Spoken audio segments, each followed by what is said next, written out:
Dagsana ang mga pasahero sa Mactan Cebu International Airport ngayong holiday season. Dahil dito, mas mahigpit ang ginagawang seguridad ng Bureau of Quarantine ng DOH sa mga pasahero na dumarating mula sa international flights. Mula sa Mactan Airport, ito ang balita ni Naomi Sorianosos live. Naomi? Yes, maayong gabi, Bernard. Mas mahigpit ang ginagawang monitoring ngayon ng Bureau of Quarantine sa lahat ng mga international flights na dumadating dito sa Mactan Cebu International Airport sa Lapu-Lapu City, Cebu. Lalo na ngayong nadagdagan ang mga flight ngayong holiday season at mas marami ang umuwi at nagbabakasyon dito sa Cebu. Ayon kay Dr. Terence Bermejo, ang chief ng DOQ Region 7, kung dati ay may 18 international flights kada araw, ngayon ay nadagdagan na ito ng 2 flight. Kanina sa Cathay Pacific, there were like 405 passengers in one flight.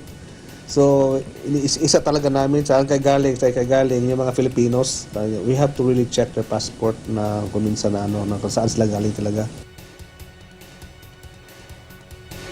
Bernard, prioridad na minomonitor nila ang mga pasaherong dumadating lalo na mula sa paliparan ng Hong Kong, Malaysia at Singapore. Ito ang mga bansa na madalas na nagkakaroon ng connecting flights mula sa West African countries kagaya ng Guinea, Liberia at Sierra Leone na laganap yung Ebola virus.